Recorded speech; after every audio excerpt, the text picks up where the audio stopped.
Good day, family. Hope everyone's having a great year. I hope you're still producing fruit for God. You know, a good deed covers a multitude of sins. We're no longer sinners if you repented and fear God and fear that old lifestyle you used to do, and you know there's consequences to that lifestyle, and you know it's God that's given it. Then you are saved, my friend, and you are staying faithful to God, and that is counted as righteousness to God. And you know that everything you do now is for the glory of Jesus. Let all that you do be for his glory, and he'll give you favor with both God and man. And so with that, I hope you still produce good fruit for God. You know, Jesus crowns the new year and gives you what you deserve. He recompenses all your good deeds for him that you've done. And mine so happened to be around April, the first quarter of the year. But since we're on dates and times, today is Saturday, and it's I think August 3rd, and it just feels different today. And something in my conscience was like, why does it feel different today? And some people can argue, well, Saturday's the Sabbath, well, and all this stuff. I believe there's something in the heavens that go on. Maybe there's a changing of the guards. Maybe there's some kind of angel, a new angel for the season, that he comes on the scene. And so it was strangely different. Almost felt like fall out here. And I thought, man, why does it feel so different? And there's a lot of things in the heavens we don't know. It isn't just gold, the streets of gold, and things unexplainable, as Paul says. But there's a whole kingdom going on there. There's a whole world going on up there. But I had just to be open with you, you know, it's important to produce for God. And one of those things, the simplest thing you can do is tithe, is to give your money, part of your money, what you feel you want to give to God, even though it all belongs to him, every dime we have. You know, that's why they tested Jesus. He says, why do you test me? Bring me a coin, bring me a pence. Whose inscription is on it? He says, Caesar's. And he says, render to Caesar what is Caesar's, and give to God what is God. And they all marveled at his answer. So all your money is God's. And so we know the enemy, the devil, that's that crafty snake that he is, doesn't want us to give to his kingdom, his church. So even though you may choose different churches to go to, and you may give your money to one church, even though you go to another, that's fine too. And I do the same thing because I listen to a lot of radio on churches, and I like what he says, so I may give to them. I may give to a church I never attend, and that's fine with God. It's all recorded from God, what you've given to him. But man, the devil really came after me. And the devil, you would think the devil has no type of power. Well, he may not have any claim on me. He doesn't have any claim on me, but he wants to influence me. He wants to put some kind of mojo on me. And I say mojo because ever since I saw that SpaceX rocket launch by Elon Musk, and that rocket, they say, was just twirling in the air, and this other rocket, which I believe were two angels, they were throwing out these rays, these blue waves that would just flow through the sky. I believe Satan uses some type of energy or spirit to flow over you and put these negative, doubting thoughts in your mind to try to persuade your heart to believe in a certain way about God, because it's all about the heart. Even Abraham, the heart was found faithful to God, and he blessed him. So man, I said the same thing. I said, why do I tithe all this money? Why do I tithe for these many years to God? It's not like I'm a millionaire. It's not like, I still don't, have bad days at work, bad days in my family life, bad days. Why do I give? And man, it hit me like a ton of bricks today. And God showed me the signs that this was the enemy that did this to you. He wanted you to speak these things out against God, that it's pointless to give to God. It's pointless to give to the poor. They're just going to drink it away or smoke it away. They're pointless. Man, that's the enemy. Continue to give to God. Continue to give your money that God has given to you, your alms to these people that you, because man, it is rewarded, just like it was rewarded to that Roman Syrian or Caesarian, whatever he was. He was some kind of government official, and an angel came down to him and said, your alms have been presented to God. And man, that was because it's all recorded. But the enemy made me say that. Why do I give this week? Why am I giving? Like, this should be paying off the, man, it just, the signs were all there, just like the heavens are signs. And you know, the heavens are made for signs and seasons, just like Genesis 1:14 says, and God said, let there be lights in the expanse of the heavens to separate the day from the night, and let them be for signs and for seasons and for the days and years. The expanse of the heavens to separate the day for light, and let them be signs. These are signs, right? These are just lights in the sky, in the heavens, and these are signs. That's why there's so many domes in Hawaii and all these places that are tracking stars and tracking these things. They want to know, is something coming in the future? These are, you know, people who practice sorcery. They want some future information, what to do. They want some insider trading kind of thing, right? It's like Congress has insider trading, and we know the last of what stock is going to go up or down. The regular folks, they want to know what's going to happen in the future. Well, we had lights out a couple of nights ago, and God was speaking to my heart, and he basically saying, spend time with me. I'm getting jealous. Spend time with me. And that's how I look at God. Jesus regards no man. If I were going to tell you my experience with Jesus, he regards no man. He don't care if you're a king or you're down there taking the trash out. He regards you he regards you not. He wants to know, do you know me? Do you study me? Do you know who I am? Or are you living out a righteous life? That's what he cares about. There is no, oh man, you're a handsome man. Oh man, you're a rich man. He wants to know, do you know me? I'm about life. I'm about righteousness. I'm about serving. Do you serve? That shows that you serve me. And so when the lights went out, I felt that tug on my heart that says, you ain't spending time with me. And I have to agree. I haven't been spending as much time with him as I was before. But I still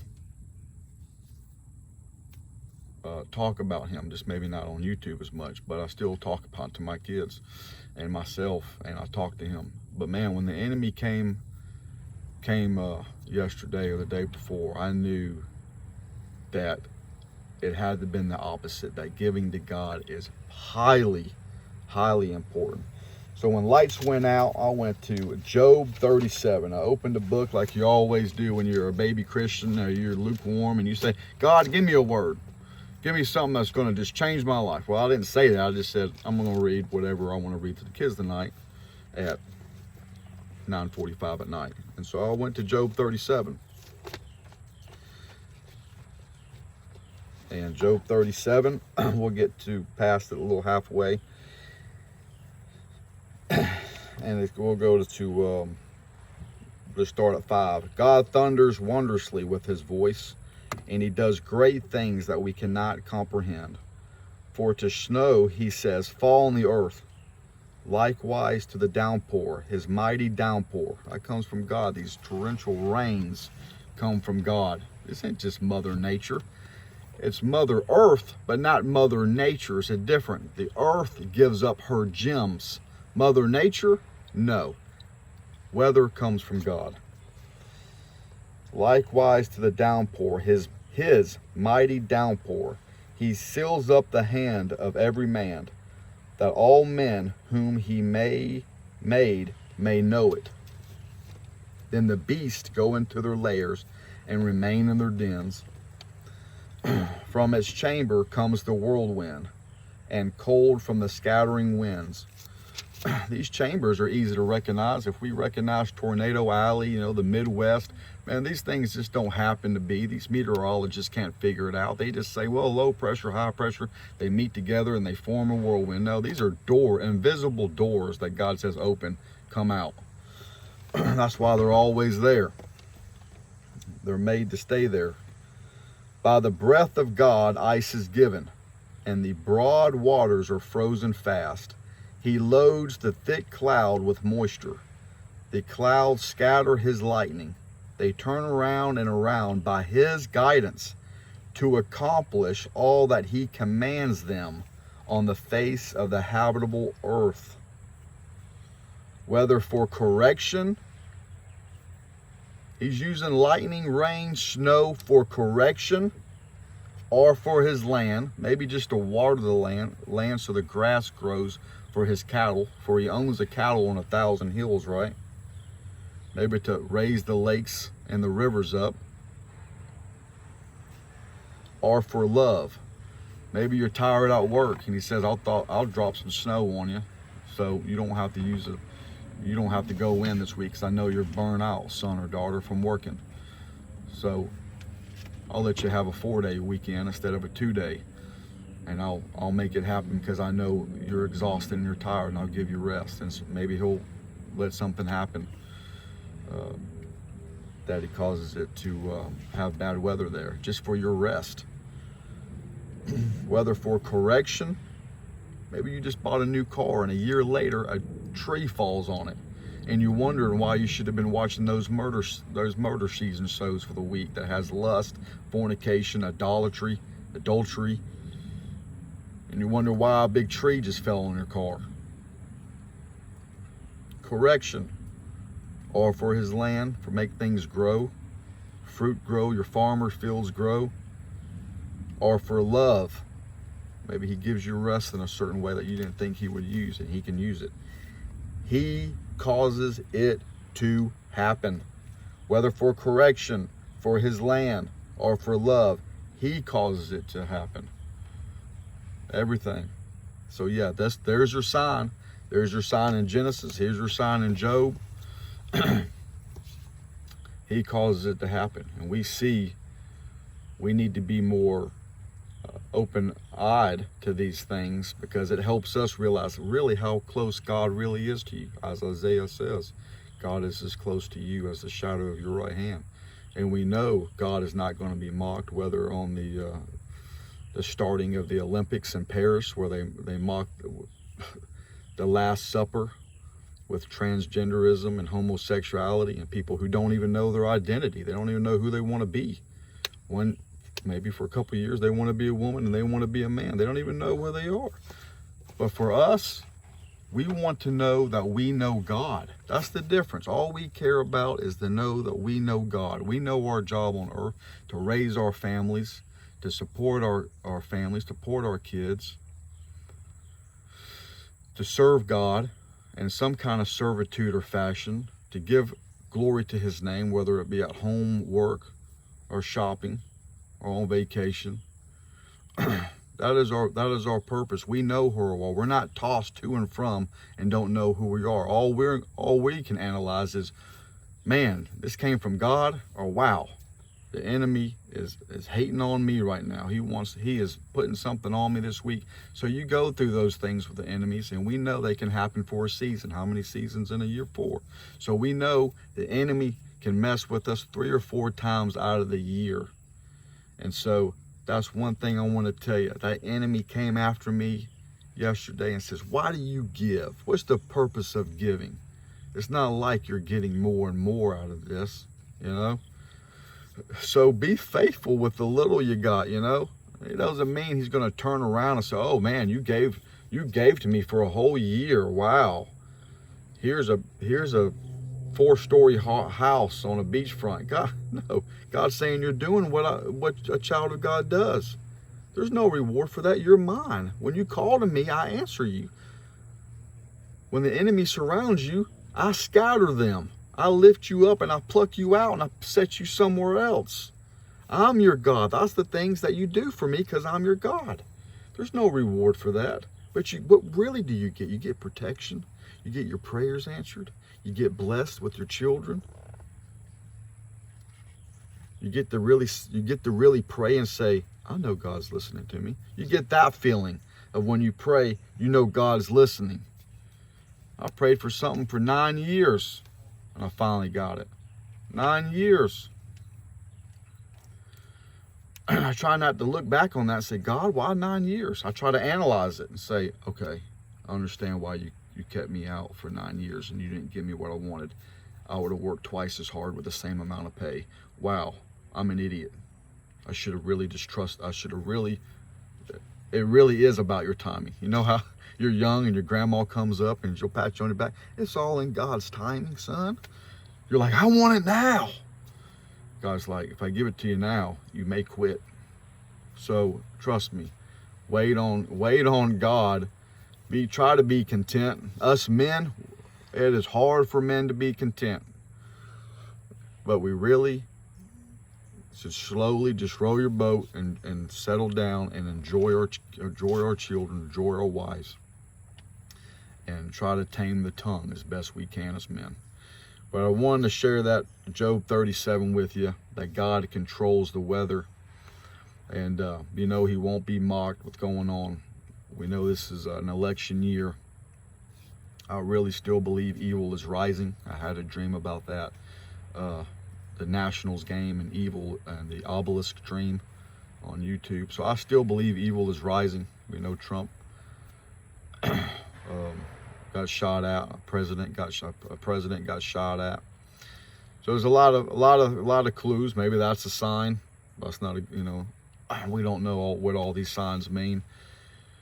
But we need to still produce for God and live a righteous life. And I hope salvation comes to you if you're watching this video and you know you're not saved yet.